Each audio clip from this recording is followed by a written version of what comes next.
നമസ്തേ. വിഭക്തികളുടെ 3 പ്രയോഗങ്ങൾ, ഭേദങ്ങൾ നമ്മൾ കണ്ടു. ഇന്ന് വേറൊരു ഭേദം കൂടി കാണാം. അതും അകാരാന്ത പുല്ലിംഗ ശബ്ദങ്ങളുടെ. ആദ്യം ഇവിടെ എഴുതിയിരിക്കുന്നത് വായിക്കാം. കൃഷ്ണ കൃഷ്ണ, ഹരേ കൃഷ്ണ, സർവജ്ഞത്വം പ്രസീദ മേ, രമാരമണ വിശ്വേശ, വിദ്യാം ആശു പ്രയച്ഛ മേ. ഇവിടെ ഒരു ചെറിയൊരു കാര്യം കൂടി സൂചിപ്പിച്ചിട്ട് മുന്നോട്ട് പോവാം. ഇപ്പം ഇവിടെ കൃഷ്ണ എന്ന് എഴുതിയിരിക്കുകയാണല്ലോ. ഇപ്പം രാമ എഴുതുന്നത് പോലെ രാം എന്ന് എഴുതി ഞാൻ. ഹിന്ദിയിലും സംസ്കൃതത്തിലും ഉച്ചാരണത്തിൽ ഇത്തിരി വ്യത്യാസമുണ്ട്. എങ്ങനെയാണ്? ഹിന്ദിയിൽ ഇങ്ങനെ എഴുതുകയാണെങ്കിൽ ഹിന്ദിയിൽ എങ്ങനെ ഈ പദത്തിന് ഉച്ചരിക്കുക? രാം, രാം. പക്ഷെ സംസ്കൃതത്തിലോ രാമ, രാമ അല്ല രാമ. പക്ഷെ ഹിന്ദിയിൽ ഉച്ചരിക്കുന്നത് പോലെ രാം എന്ന് സംസ്കൃതത്തിൽ എഴുതണമെങ്കിൽ എന്ത് വേണം? താഴെ ഒരു വര, രാം. അപ്പോൾ ഉച്ചാരണത്തിൽ ഹിന്ദി പഠിച്ചിട്ടുള്ളവർ സംസ്കൃതം പഠിക്കുമ്പോൾ ആ ഉച്ചാരണം ഇത്തിരി ശ്രദ്ധിക്കണം നമ്മൾ. ഇപ്പോൾ ഇത് നമ്മൾ ഹിന്ദിയിൽ ഉച്ചരിക്കുകയാണെങ്കിൽ കൃഷ്ണ എന്ന് പറയും, പക്ഷേ സംസ്കൃതത്തിൽ കൃഷ്ണ. ശരി. വിദ്യാമാശു പ്രയച്ഛമേ. താഴെ ഇരിക്കുന്നത് ശിവ ശിവ ശിവ ഭോ ശ്രീ മഹാദേവ ശംഭോ. ഇത് രാമ രാമ മഹാബാഹോ, ശ്രീരാമ രാമ രാമേതി. അപ്പം നമ്മൾ ഇവിടെ എഴുതാൻ ഞാൻ ഇതുവരെ കണ്ട പ്രയോഗങ്ങൾ വിഭക്തിയുടെ അകാരാന്ത പുല്ലിംഗ ശബ്ദങ്ങളുടെ. ഇപ്പം രാമഃ, രാമൻ, രാമം, രാമനെ, രാമായ, രാമനായിക്കൊണ്ട്.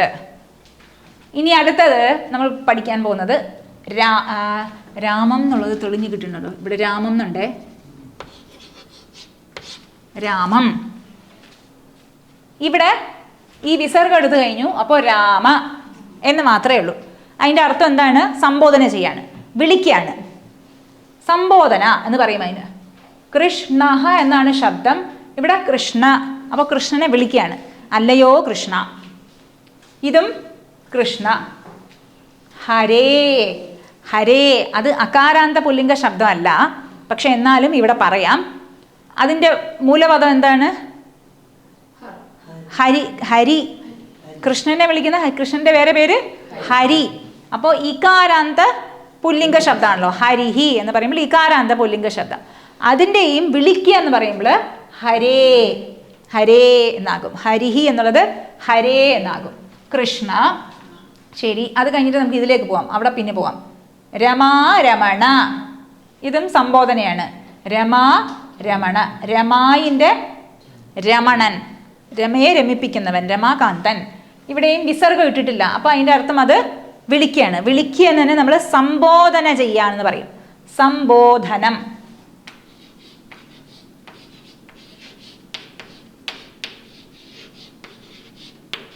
സംബോധനം.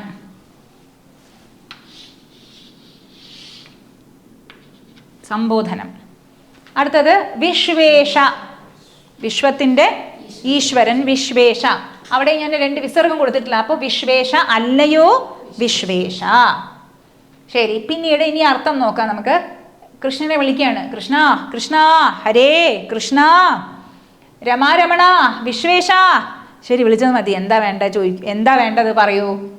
പ്രസീദ മേ. മേ എന്ന് വെച്ചാൽ എന്നിൽ. പ്രസീദ പ്രസാദിച്ചാലും. എന്താണ്? സർവജ്ഞത്വം. സർവജ്ഞത്വം, എല്ലാം അറിയുന്നത്. ഞാനിപ്പോൾ സംസ്കൃതമാണ് പഠിക്കുന്നത്, പക്ഷെ എന്നാൽ കൂടി ഞാൻ കുറേ എക്സ്ട്രാ ചോദിക്കുകയാണ്. എന്താണ്? എല്ലാത്തിൻ്റെ അറിവിനെ എനിക്ക് പ്രദാനം ചെയ്താലും. സർവം ജാനാതി ഇതി സർവജ്ഞ. അതിൻ്റെ ഭാവത്തിനെയാണ് നമ്മൾ സർവജ്ഞത്വം എന്ന് പറയുന്നത്. അപ്പോൾ സർവജ്ഞത്വ ഭാവത്തിനെ എനിക്ക് പ്രസാദിച്ചാലും. പിന്നീടോ വിദ്യാം, വിദ്യയെയും കൂടി അറിവിനെയും കൂടി എനിക്ക് പ്രദാനം ചെയ്താലും. വിദ്യാം പ്രയച്ഛ മേ. മേ എനിക്ക് പ്രയച്ഛ തന്നാലും. എപ്പോഴാണ് വേണ്ടത്? ആശു ഇപ്പോൾ തന്നെ വേഗം തന്നെ ശിവനൊരു പേരുണ്ടല്ലോ, ആശുതോഷഃ. തോഷഃ സന്തോഷിക്കുന്നവൻ. എപ്പോഴാണ്? ആശു പെട്ടെന്ന് വേഗം പ്രസാദിക്കുന്നവനാണ് ശിവൻ. അപ്പോൾ ഈ ശ്ലോകത്തിൻ്റെ അർത്ഥം എന്താണ്? ഈ ശ്ലോകത്തിൻ്റെ പേരെന്താണ്? വിദ്യാഗോപാല മന്ത്രം എന്നാണ് ഇതിന് പറയാം. വിദ്യാഗോപാല മന്ത്രം. കുട്ടികൾക്കൊക്കെ പരീക്ഷയ്ക്കൊക്കെ മുൻപ് ഈ മന്ത്രം വെച്ചിട്ട് നമ്മൾ അർച്ചന പൂജയൊക്കെ ചെയ്യിക്കും. വിദ്യാഗോപാല മന്ത്രം. എന്തുകൊണ്ട് കൃഷ്ണനെ പൂജിക്കുന്നു എന്ന് വെച്ച് കഴിഞ്ഞാൽ കൃഷ്ണൻ വെറും 2 മാസം കൊണ്ട് എല്ലാം പഠിച്ചുവല്ലോ. സാന്ദീപിനി ഗുരുകുലത്തിൽ യൂണിവേഴ്സിറ്റിയിൽ പഠിച്ചു. അതുകൊണ്ട് ആ കൃഷ്ണനെ നമ്മൾ ഈ കൃഷ്ണനിൽ നിന്നും ഇൻസ്പിറേഷൻ തേടി നമ്മൾ കൃഷ്ണനെ ചോദിക്കുകയാണ്. നമ്മൾ ഭിക്ഷക്കാരൻ്റെ അടുത്ത് നിന്നും ഭിക്ഷ ചോദിക്കാൻ പറ്റില്ലല്ലോ, എല്ലാം ഉള്ളവൻ്റെ അടുത്ത് നിന്നല്ലേ നമ്മൾ യാചിക്കാൻ പറ്റുള്ളൂ. അതുപോലെ കൃഷ്ണൻ്റെ അടുത്ത് ചോദിക്കുകയാണ്. അപ്പോൾ ഇപ്പം നമ്മൾ അറിയേണ്ടത് അകാരാന്ത പുല്ലിംഗ ശബ്ദത്തിൻ്റെ ആ വിസർഗം മാറ്റിക്കഴിഞ്ഞാൽ അത് രാമ എന്ന് പറയുമ്പോൾ സംബോധന ചെയ്യാണ്, വിളിക്കുകയാണ്. ഇനി വേറെ ഉദാഹരണങ്ങൾ. ശിവ ശബ്ദം. ശിവഹ എന്ന് പറയുമ്പോൾ ശിവൻ. ശിവ എന്ന് പറയുമ്പോൾ വിളിക്കുകയാണ്. ശിവ ശിവ ശിവ ശിവ ഭോ. ഭോ സംബോധന ചെയ്യാണ്. അത് ആ ശബ്ദം നമ്മൾ പിന്നീട് പഠിക്കാം. ശ്രീ മഹാദേവ. മഹാദേവ. ശംഭോ. ശംഭോ ശബ്ദത്തിൻ്റെ മൂലശബ്ദം എന്താണ്? ശംഭു. ഹരി ശബ്ദത്തിൻ്റെ നമ്മൾ കണ്ടു. ഹരി ശബ്ദത്തിൻ്റെ സംബോധന ഹരേ. ഹരി ഹരേ. ശംഭു ശംഭോ. പ്രഭു പ്രഭോ. രാമ രാമ. അതുപോലെ തന്നെ ശംഭോ പോലെ തന്നെ മഹാബാഹോ. അതിൻ്റെ ശബ്ദം എന്താണ്? മൂലശബ്ദം മഹാബാഹു. മഹാബാഹു ഉകാരാന്ത ശബ്ദമാണ്. അപ്പൊ അതിൻ്റെ സംബോധന മഹാബാഹോ. നമ്മുടെ വിഷ്ണു സഹസ്രനാമത്തിൻ്റെ ശ്രീരാമ രാമ രാമേതി രമേ രാമേ മനോരമേ, പക്ഷെ അതിൽ പുല്ലിംഗ ശബ്ദം അല്ലാതെയും വരുന്നുണ്ട്. അതുകൊണ്ട് ഇത് മാത്രമേ എഴുതിയിട്ടുള്ളൂ. ശ്രീരാമ ശ്രീരാമ ശ്രീരാമ ഇതി ഇപ്രകാരം എന്ന് വിളിക്കുകയാണെങ്കിൽ അപ്പം ഇതൊക്കെ സംബോധന ചെയ്യാൻ വേണ്ടിയിട്ടുള്ള പദങ്ങളാണ് അകാരാന്ത പുല്ലിംഗ ശബ്ദത്തിൻ്റെ. ഇനി ഞാൻ ശിവൻ്റെ ഒരു നാമാവലിയുണ്ട്. ശിവൻ നാമാവലി അഷ്ടകം എന്ന് പറഞ്ഞ ഒരു സ്തോത്രം. അതിൻ്റെ ആദ്യത്തെ വരി മാത്രം ഞാൻ വായിക്കാം. ഹേ ചന്ദ്രചൂഡ. ചന്ദ്രചൂഡ എന്ന് പറഞ്ഞില്ല, ചന്ദ്രചൂഡ. മദനാന്തക. മദന അന്തക. മദന അന്തക. ശൂലപാണേ. ശൂലപാണി എന്നുള്ള ശബ്ദം പാണി. ദ ഹരേ ശൂലപാണി ശൂലപാണേ. സ്ഥാണു. ഇവിടെ പ്രഭോ ഇതില്ലേ നമ്മൾ. ശംഭോ മഹാബാഹു മഹാബാഹോ. അതുപോലെ സ്ഥാണു സ്ഥാണു. സ്ഥാണു. ഗിരീശ ഗിരിജേശ മഹേശ ഭൂതേശ ഭീതഭയസൂദന സംസാര ദുഃഖഗഹന ജഗത് ഈശ. ജഗദീശ സംസാരത്തിൽ നിന്നും എന്നെ രക്ഷിച്ചാലും എന്നാണ് പറയുന്നത്. പക്ഷെ അതിൽ ഒരുപാട് ഈ സംബോധന പദങ്ങൾ വരുന്നുണ്ട്. അപ്പം അകാരാന്ത പുല്ലിംഗ ശബ്ദത്തിൻ്റെ സംബോധന പ്രഥമ നമ്മൾ കണ്ടു. ഇനി ഞാൻ കുറച്ച് പദങ്ങൾ പറയാം, അതിൻ്റെ സംബോധന പദങ്ങൾ പറയണം നിങ്ങൾ. നീലകണ്ഠ കണ്ഠ. മുകുന്ദ ഗോവിന്ദ നാരായണ പ്രഭു പ്രഭോ. നമ്മൾ കണ്ടുവല്ലോ. ശംഭുഹു ശംഭോ മഹാബാഹു മഹാബാഹോ. ഈ ഉകാരാന്ത ഇകാരാന്ത ശബ്ദത്തിൻ്റെ നമ്മൾ എല്ലാം ഒന്നും നോക്കിയിട്ടില്ല വിഭക്തികൾ.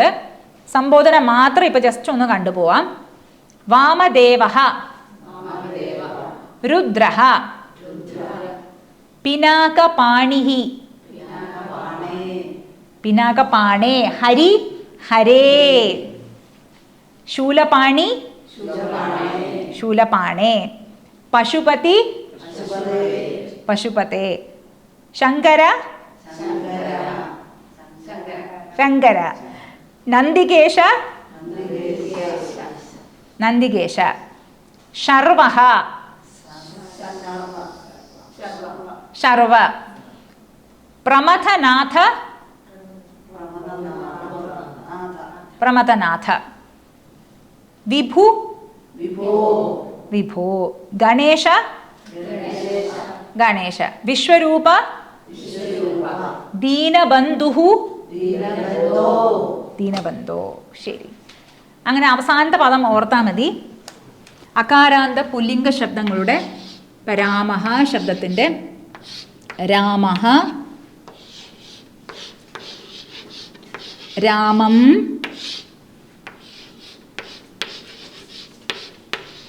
രാമായ. സംബോധന ചെയ്യുമ്പോൾ നമുക്ക് വേണമെങ്കിൽ ഒരു എക്സ്ക്ലമേഷൻ മാർക്ക് കൊടുക്കാം, വിളിക്കുന്നതന്നെ കാണിക്കാൻ വേണ്ടിയിട്ട്. അപ്പം ഈ 4 പ്രയോഗങ്ങൾ, വിഭക്തിയുടെ 4 ഭേദങ്ങൾ നമ്മൾ കണ്ടു. രാമഃ രാമൻ, രാമം രാമനെ, രാമായ രാമനായിക്കൊണ്ട് രാമ സംബോധന. രാമ രാമ അല്ലയോ ഹേ രാമ എന്ന്. ഇനി ഞാൻ എക്സാമ്പിൾസ് പറയാം, നിങ്ങൾ അതിൻ്റെ ഗണേശഃ, ഗണേശം, ഗണേശായ, ഗണേശ. വീരേശഃ, വീരേശഃ, വീര വീര ഈശ്വരൻ. വീരേശം, വീരേശായ, വീരേശ. ഇനി നിങ്ങൾ തന്നെ ഉദാഹരണം പറയൂ. അകാരാന്ത പുല്ലിംഗ ശബ്ദങ്ങൾ. സൂര്യഃ, സൂര്യഃ, സൂര്യം, സൂര്യായ, സൂര്യ. വേറെ ചന്ദ്രഃ, ചന്ദ്രം, ചന്ദ്രായ, ചന്ദ്ര. ഇതിൻ്റെ കൂടെ വേണമെങ്കിൽ ഹേ ചേർക്കാം, അപ്പോൾ അറിയാൻ കുറച്ചുകൂടി എളുപ്പം തോന്നും.